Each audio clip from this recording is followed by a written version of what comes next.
Hello दोस्तों, नमस्कार। Shweta blog में आप सभी का स्वागत है। कैसे हैं आप लोग? आशा करते हैं कि आप सब अच्छे होंगे। तो आज के इस वीडियो में शेयर करेंगे सावन महीने का संपूर्ण नियम विधि। सावन महीना बहुत ही पावन होता है और सावन महीना में भोलेनाथ बहुत ही शीघ्र प्रसन्न हो जाते हैं और सभी भक्तों को, भोलेनाथ के जो भक्त हैं खास करके, उनको सावन का बहुत ही इंतजार रहता है। और पूरे सावन भोले बाबा को प्रसन्न करने से जितने भी संबंधित चीज़ है सभी को करते हैं, सभी नियम विधि पालन करते हैं। तो चलिए इस वीडियो में जानेंगे कि पूरे सावन में हमें क्या क्या करना चाहिए और सावन कब से प्रारंभ हो रहा है। तो वीडियो में आगे बढ़ने से पहले आप सभी से एक रिक्वेस्ट है कि प्लीज़ चैनल को सब्सक्राइब कर दें और सब्सक्राइब करके मुझे सपोर्ट करें। तो चलिए जान लेते हैं कि सावन प्रारंभ कब से हो रहा है। सावन कब से प्रारंभ हो रहा है? 2025 में। चलिए जानते हैं। सावन 11 जुलाई दिन शुक्रवार से सावन मास का शुरुआत हो जाएगा 2025 में और सावन का समाप्ति जो होगा वो 9 अगस्त दिन शनिवार पड़ रहा है। और 9 अगस्त को ही रक्षाबंधन भी हम मनाते हैं, क्योंकि पूर्णिमा के दिन सावन समाप्त होता है और उसी दिन रक्षाबंधन भी मनाया जाता है। तो पहला सोम जो पड़ रहा है वो 14 जुलाई 2025 प्रथम सोमवार का व्रत किया जाएगा। सावन में दूसरा जो सोमवार पड़ रहा है वो है 21 जुलाई 2025, दूसरे सोमवार को भी व्रत किया जाएगा। तीसरा सोमवार पड़ रहा है 28 जुलाई और चौथा सोमवार पड़ रहा है 4 अगस्त और 9 अगस्त को सावन समाप्त हो जाएगी। तो सावन में बहुत सारा कार्य जो होता है लोग सोच करके रखते हैं और ख़ास करके भोले बाबा से संबंधित जितने भी व्रत होते हैं वो सभी व्रत आप किसी पंडित जी से बिना दिन दिखाए ही प्रारंभ कर सकते हैं। सावन बहुत ही श्रेष्ठ माह होता है। कहा जाता है कि इस महीने में भोले बाबा पृथ्वी लोक पे भ्रमण करते हैं और सभी लोगों के बीच में रह करके देखते हैं अपने प्रति किसका कितना भक्ति भाव है, कितना कौन समर्पित है उनके प्रति।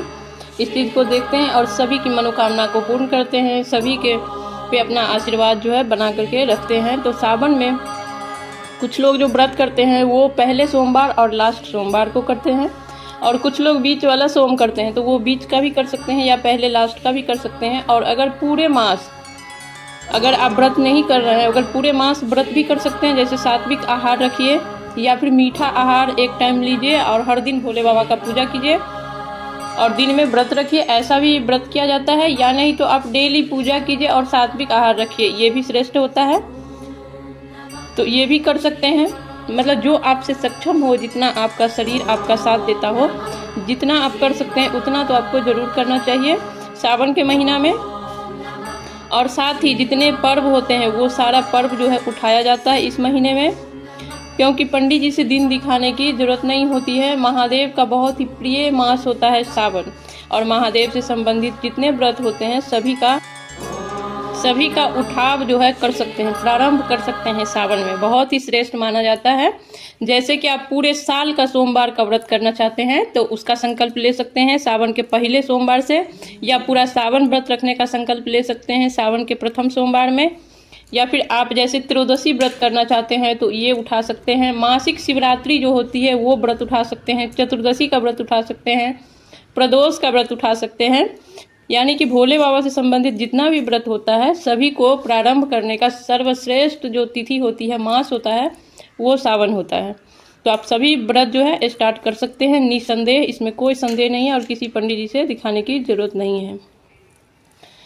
तो चलिए अब आगे बात कर लेते कि जो लोग व्रत रखेंगे वो लोग तो सारे नियम विधि जो है वो निभाएंगे ही और व्रत करेंगे ही। जो लोग नहीं रखेंगे व्रत, उन लोगों को भी सावन में सारी नियम विधि निभाना चाहिए। व्रत रखने में नहीं सक्षम है तो नहीं रखें। जैसे कि लहसुन प्याज का त्याग करना चाहिए, पूरे सावन लहसुन प्याज का सेवन नहीं करना चाहिए, मांस मादिरा का सेवन नहीं करना चाहिए। नॉनवेज अगर खाते हैं तो कम से कम पूरे सावन आपको इस चीज़ का सेवन नहीं करना चाहिए, इस चीज़ से परहेज करना चाहिए। पूरे सावन में प्रत्येक दिन ऐसे आप महादेव का पूजा कर सकते हैं, लेकिन सोमवार को विशेष रूप से आपको थोड़ा बहुत जो भी आपसे संभव हो वो महादेव का पूजा आपको ज़रूर से ही करना चाहिए।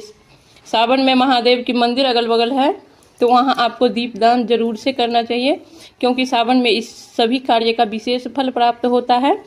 सावन सोमवार का व्रत जो होता है या फिर किसी भी सोमवार का व्रत हो, महादेव का कोई भी व्रत हो, तो उसमें ना अन्न नहीं खाया जाता है, फलाहार लिया जाता है। शाम के समय में आप फलाहार कर सकते हैं। मीठा भोजन हम लोग की तरफ नहीं किया जाता है, आप लोग के यहाँ किया जाता होगा तो कर सकते हैं, लेकिन खाना खाकर जैसे दिन भर व्रत रखे और रात में खाना खाए ऐसा नहीं होता है। उचित जो होता है वो फलाहार ही होता है।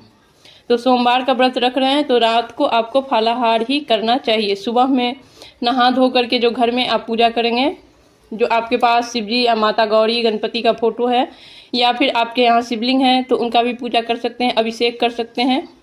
अच्छे से सारा विधि विधान से पंचामृत से अभिषेक करिए और विधि विधान से पूजा घर में भी कर सकते हैं और बाहर मंदिर में जाके भी कर सकते हैं, या फिर आप दोनों जगह कर सकते हैं। जैसे कि घर में कर लिए उसके बाद आप मंदिर जाके भी कर सकते हैं।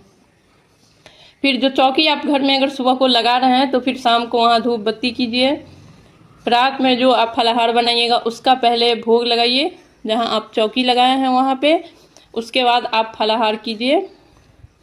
तो इस तरीके से जो है सेवा किया जाता है, पूरे सावन महादेव का सेवा किया जाता है। और बेल पत्र जो होता है और आंकड़ा का फूल, ये इस सीजन में भी आता है। बेल पत्र भी तो हर सीजन में मिलता है और सावन में बेल पत्र चढ़ाना बहुत श्रेष्ठ माना जाता है।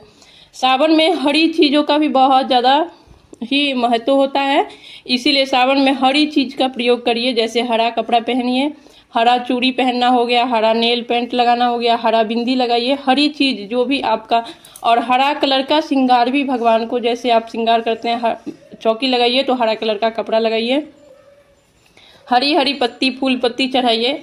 तो इसका भी विशेष महत्व होता है। हरी चूड़ी जो होता है वो माता गौरी को चढ़ा करके और फिर अगल बगल या जेठानी ननद को वितरण कीजिए या पंडित जी को वितरण कीजिए। हरा कलर का जो भी सुहाग सामग्री होता है वो चढ़ाया जाता है और फिर उसका दान किया जाता है। तो वो श्रेष्ठ होता है कि पहले सोमवार को आप चढ़ा दें और फिर उसका दान कर दीजिएगा। तो जिसको दान दीजिएगा वो पूरा सावन पहनता है, तो ये ज़्यादा अच्छा होता है। वैसे आप लास्ट में भी इस चीज़ का दान कर सकते हैं।